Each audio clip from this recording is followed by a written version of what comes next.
In this video, we will discuss about oral lichen planus. So, the term lichen planus was given by Erasmus Wilson. According to him, planus means something which is flat. So, the definition goes as oral lichen planus is an chronic autoimmune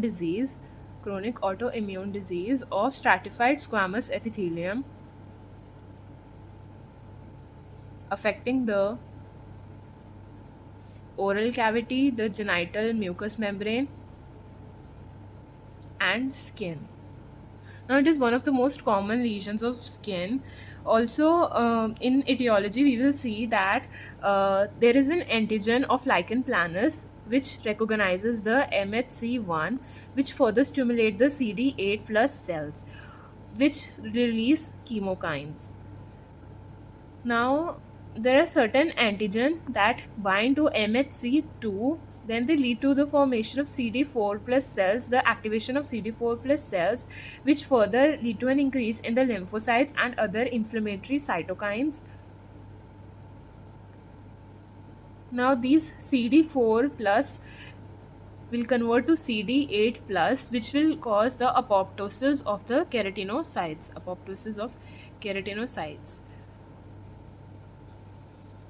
Now, coming on to the precipitating factors. Now, oral lichen planus can occur due to a number of factors. First is the drugs. In drugs, it is very common, named as lichenoid reactions. Also, it can occur in old age. Then, it can occur in immunocompromised patients.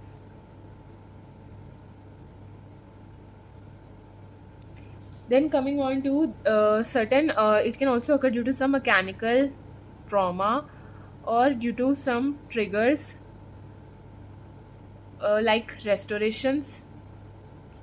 Now, coming on to the epidemiology, it is seen basically in adults who are more than 40 years in age. It is more common in males than in female. Now, coming on to the site, it is more prevalent in buccal mucosa, tongue, cheek region. Also, it also occurs on other parts of the skin.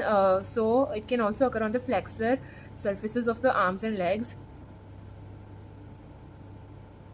Now, coming on to the presentation. In lichen planus, what we see is it starts as a papule which further coalesce into forming patch-like or plaque-like structures which are white in color. First of all, they are whitish in color, then they turn into red, and then they acquire a bluish to purplish hue. But at the end stage, they are seen to have a brownish color.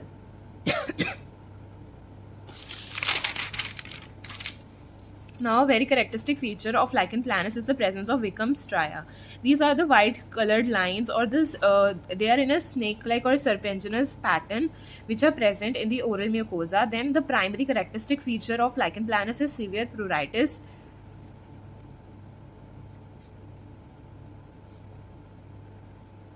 In very severe cases or in chronic cases, what we get to see is hypertrophic ulcerative form. Now, there is a very important phenomena that is seen in lichen planus. It is the Koebner's phenomena.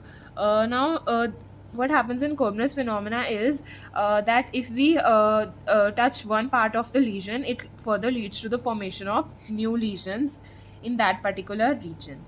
Also, there is also weakening of the intradermal and dermal junctions. So, this leads to the formation of clefts. These clefts are called as Max Joseph clefts. These are seen in histopathology.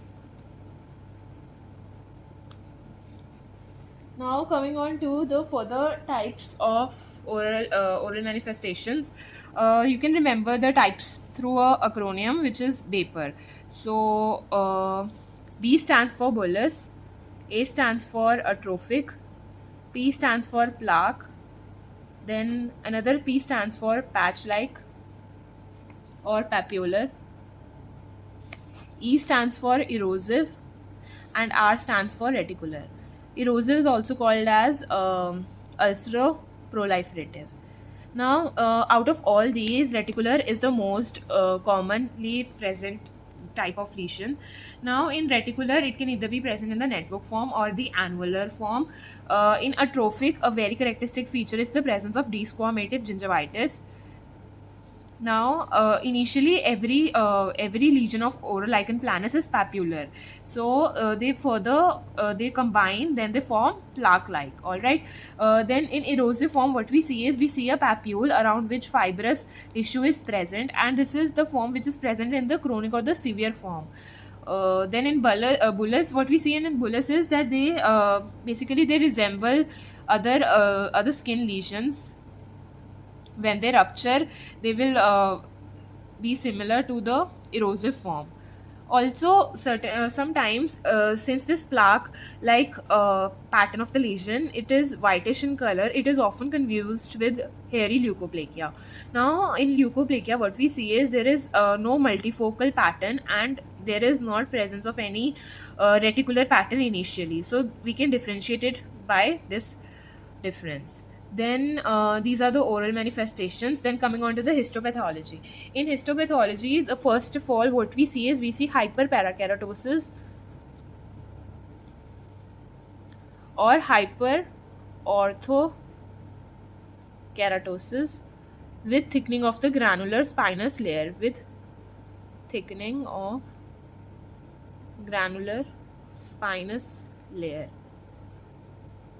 Then we see the very characteristic feature of lichen planus is sawtooth shaped retipegs.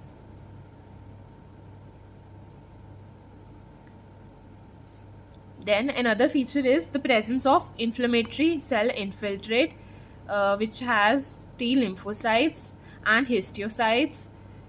Histiocytes are basically foamy macrophages. So inflammatory cell infiltrate, it has T lymphocytes and histiocytes. Now, as I mentioned earlier as well, what we see is there occurs the degeneration of the keratinocytes. So these degenerating keratinocytes, they form the colloid. Now, in this colloid, what we see is we see certain eosinophilic bodies which are called as civet bodies. Now, these civet bodies are usually seen in lichen planus. They are the characteristic feature which differentiates the slide of lichen planus from other oral or skin vesicular lesions.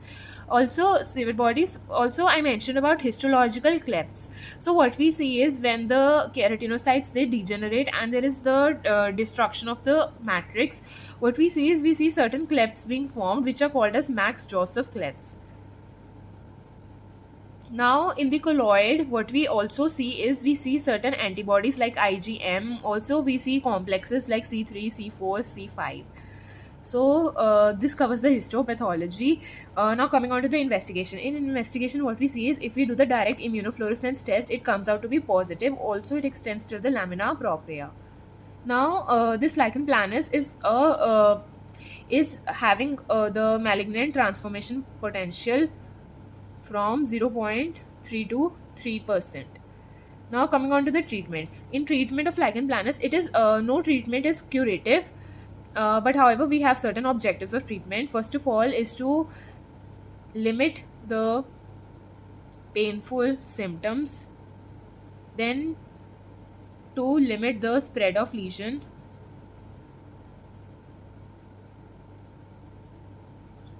then to prevent the development of cancer. Now, oral lichen planus is a pre-malignant condition, not a pre-malignant lesion. Now, coming on to the treatment. So, first of all, what we give is corticosteroids. Now, corticosteroids can be given in the topical form or it can be given in the injection form. Now, in topical form, we give 0.5% of fluconide. Also, we can give an injection of prednisolone 30 to 60 milligrams IV or IM. So also we see that certain types of lichen planus are associated with candidal growth. So for limiting the candidal growth, we will give antifungal. Also we can provide an antibiotic prophylaxis. Now coming on to the diagram of histopathology. In the diagram, first of all, we will draw the sawtooth retipex. Then we will draw the epithelium.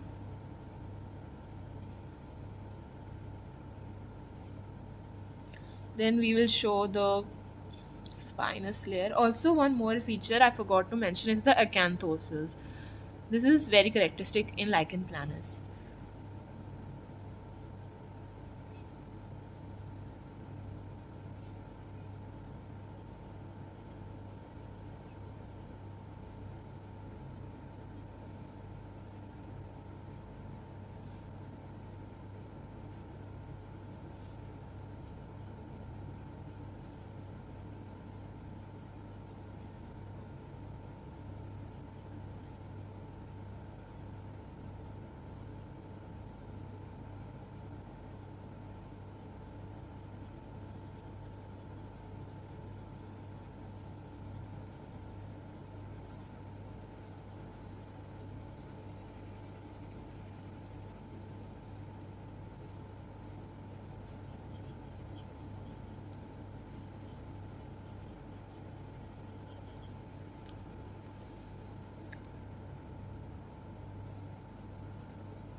Now this is hyperorthokeratosis.